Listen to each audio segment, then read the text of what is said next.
ادھر سے پھر اعلان ہوتا ہے کہ نہیں جا رہے. چند گھنٹوں میں پہنچ اچھا جی معاہدہ ہو رہا ہے اور بہت اچھا معاہدہ ہو جائے گا, ایسا معاہدہ ہو جائے گا کہ دنیا اس پہ فخر کرے گی. وہ دنیا نے کیا فخر کرنا ہے, دنیا سکھ کا سانس تو لے گی, فخر کس بات پہ کرے گی؟ ایک بے معنی جنگ تم نے چھیڑی جس سے تمام بنی نوع انسان کو نقصان پہنچا. اور کبھی وہ کچھ کہتا کہ وہ اس کے چکمے میں پاکستانی بھی آ گئے. مشاہد صاحب نے بھی اپنا حسن زن کا مظاہرہ کیا, حالانکہ میرا خیال ہے کہ وہ بہترین تجزیہ کرنے والوں میں سے ایک ہے. اب یہ نیت کا معاملہ نہیں تھا, لیکن ٹھنڈے دل سے تجزیہ کرنا چاہیے. اچھا سر, اس کے علاوہ پھر عدالتی راستے بھی بند کر دیے گئے ہیں, مذاکرات کا کوئی عدالتی راستہ نظام تو موجود ہی نہیں ہے نا جی. لیکن دیکھیے پنجابی میں کہتے ہیں ایک در بند 100 در کھلے. ہم جو تجزیے کرتے ہیں نا اس میں امریکہ تو ہے, اسرائیل بھی ہے, ایران بھی ہے, روس بھی ہے, چین بھی ہے. وہ اللہ تعالیٰ بھی ہے کہ نہیں ہے؟ اس کا قانون یہ ہے کہ ظلم جب حد سے بڑھتا ہے, یہ قرآن مجید کہتا ہے ظلم حد سے بڑھتا ہے تو اسے روک دیا جاتا ہے, ورنہ عبادت گاہیں ویران ہو جائیں اور اللہ کا کوئی نام لینے والا نہ ہو. یہ نہیں ہوتا, ظلم غالب نہیں آتا. اصل چیز سچائی ہے, اصل چیز طاقت نہیں ہے. لوگ سمجھ لیتے ہیں طاقت. میں نے تو جب سے ہوش سنبھالا ہے, ایوب خان کا زمانہ تھا, ایوب خان جا سکتا ہی نہیں ہے جی, سوال ہی نہیں پیدا ہوتا. اچھا وہ نہیں جا سکتا جی, اپنا یحییٰ خان نہیں جا سکتا, اس نے اپنا آئین بھی جاری کر دیا تھا مشرقی پاکستان کی علیحدگی کے باوجود. ہم بیٹھے اس کا ترجمہ کر رہے تھے, ادھر فوج میں بغاوت ہو رہی تھی. بھٹو نہیں جا سکتا. بھٹو جی اتنا ذہین آدمی ہے, کون اسے ہرا سکتا ہے جی. اچھا جی پھر اپنا جنرل یحییٰ خان اپنا ضیاء الحق نہیں جا سکتے. مجھے اچھی طرح یاد ہے 17 اگست کی دوپہر تھی, میں ایک بہت اہم میٹنگ کے لیے گیا, اور وہ مجھے کچھ انجینئر حضرات تھے, ان کے ساتھ ایک میٹنگ کے لیے جانا تھا, ایک صاحب سے ملنے کے لیے. انہوں نے کہا آپ ان کے ساتھ آ جائیں. وہ مجھے اچھی طرح یاد ہے, ہم گورنر ہاؤس کے سامنے سے گزر رہے تھے, جنیجو کو برطرف کیا جا چکا تھا. وہ چاروں آدمی, 4 انجینئر تھے یا 3 تھے, وہ کہہ رہے تھے وہ نہیں جا سکتا جی. میں نے کہا وہ جا چکا ہے. انہوں نے کہا یہ کیا بات آپ کہہ رہے ہیں؟ میں نے کہا بھائی جنیجو کے جانے کے بعد جو اینٹی پیپلز پارٹی کنسٹیچوئنسی تھی وہ بکھر گئی ہے, شدید مایوسی ہوئی ہے. پھر اتنا طویل عرصے کے اقتدار سے لوگ اکتا جاتے ہیں, پھر اس فیصلے پہ لوگوں کو بہت رنج ہے, اس کو جانا پڑے گا. مضمون بھی لکھا جو اسی وقت چھپ گیا کہ this is beginning of the end, ختم ہے عمران خان کا. مجھے یاد ہے ایک بڑے مشہور اخبار نویس, وہ بڑے مجھ سے ناراض ہوئے کہ یہ آپ نے کہاں سے فتویٰ دے دیا.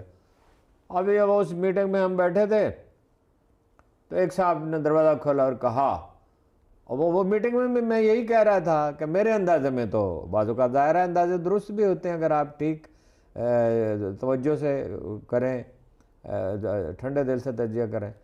تو میں یہی کہہ رہا تھا کہ ضیاء الحق نہیں بچ سکتا. تو اتنے میں دروازہ کھولا اور پتہ چلا جہاز کریش کر گیا. انہوں نے میری طرف غور سے دیکھا, وہ جو صاحب تھے بڑے اہم آدمی تھے. میں نے کہا آپ مجھے جانتے ہیں, میں بم تو نہیں بناتا, نہ میں نجومی ہوں. جو ایک سیاسی تجزیہ تھا, اتفاق سے ٹھیک ہو گیا. او بھائی یہ جائیں گے, یہ ایک جعلی حکومت ہے, اس کی کوئی بنیاد نہیں ہے. ٹھیک ہے, دیکھیے برگد کا درخت 1000 سال تک کھڑا رہ سکتا ہے. اس کی وجہ کیا ہے؟ اس کے نیچے توازن و جڑوں کا اس طرح ہوتا ہے کہ آندھی اسے ہلاتی نہیں ہے. لیکن اگر اس کی آپ ایک طرف کی جڑیں کاٹ دیں تو ہلکی سی آندھی سے گر جائے گا. بالکل چیزوں کی بنیاد ہوتی ہے نا. اس حکومت کی بنیاد کیا ہے؟ منی لانڈرنگ ہوتی رہے گی, امن و امان نہیں ہوگا, ملازمتیں پیدا نہیں ہوں گی, مہنگائی بڑھتی رہے گی, عام آدمی کی زندگی اجیرن ہوتی رہے گی. تو ان کو جانا ہے, یہ نہیں رہ سکتے. عمران خان کی رہائی خدائی قانون ہے, خدا کا قانون نہیں بدل سکتا, ہر چیز بدل سکتی ہے. سر نہ مذاکرات کی کوئی صورت بن رہی ہے, نہ ایجیٹیشن کا وقت ہے, تو کیا نہیں, میں نہیں کہہ سکتا کیا ہوگا. ٹھیک ہے, یہ سب باتیں صحیح ہیں. مذاکرات ویسے تو میرا خیال ہے کہ پس پردہ کچھ بات چیت ہو رہی ہے. اب وہ کس نیت سے ہو رہی ہے, چکمہ دینے کے لیے ہو رہی ہے, کس لیے ہو رہی ہے. لیکن جب وہ تو لوگ کہتے ہیں 90%, لیکن کم از کم 70-75% ووٹ تو ہیں, اتنے ہی ہیں جتنے قائد اعظم کے تھے. اگرچہ میں قائد اعظم سے ان کو معذرت نہیں کرتا. بھائی ان کو جانا ہے, جیسے بھی جائیں گے. کوئی حکومت ہمیشہ کے لیے نہیں ہوتی, اور پاکستان کی تاریخ یہی ہے. صحیح ہے.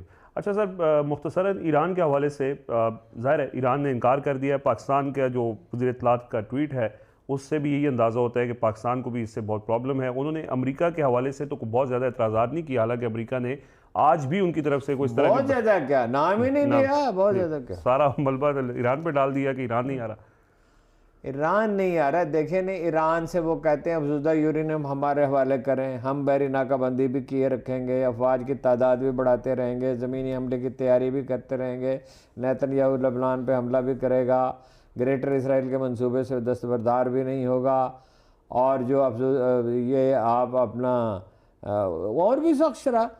ایران جو اس جنگ میں جس کو برتری حاصل ہے, اور وہ یورینیم کیسے حوالے کر سکتا ہے؟ یعنی پوری لیڈرشپ ایران کی جو اپنے آپ کو عوام کے سامنے یعنی وہ کر لے, یعنی مسترد ایسے حالات پیدا کر دے کہ ایرانی عوام اسے مسترد کر دیں اتنی موٹیویشن کے بعد.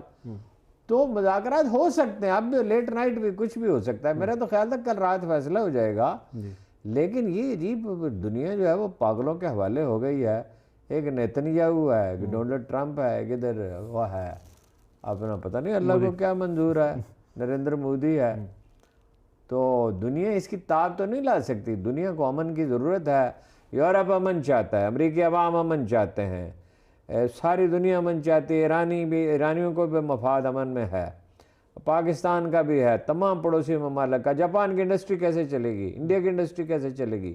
چین نے اگرچہ تیل ذخیرہ کیا ہوا ہے اور وہ بہت تیزی کے ساتھ کوشش کر رہے ہیں کہ ہوا سے بجلی پیدا کرنے کی, اور کافی انہوں نے تناسب بڑھا لیا ہے, اور پانی سے بجلی پیدا کرنے کی دنیا کا سب سے بڑا ڈیم وہ بنا رہے ہیں, اور 5000 ڈیم انہوں نے بنائے ہیں.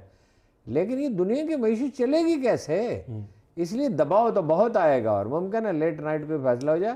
صبح 5 بجے تو جنگ بندی ختم ہو رہی 4:50 پہ, تو جنگ بندی کو ایکسٹینڈ کرنا پڑے گا. ممکن ہے پھر وہ شہباز شریف صاحب سے فرمائش ہو, پھر وہ ایک ٹویٹ کریں, پھر وہ ہو جائے.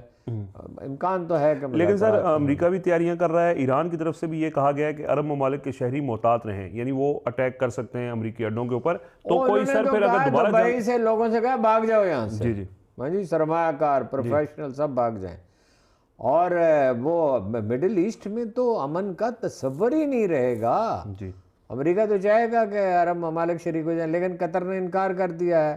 عمان پہلے ہی غیر جانبدار تھا. سعودی عرب جو ہے میری اطلاع یہ ہے کہ مذاکرات کر رہا ہے خاموشی کے ساتھ, اس لیے کہ جنگ میں سب کی تباہی ہے اور صلح میں سب کی بھلائی ہے. بے شک. سر بہت شکریہ آپ کے وقت کا. اپنا فیڈ بیک ضرور دیجیے گا. مجھے اجازت دیجیے. اللہ حافظ.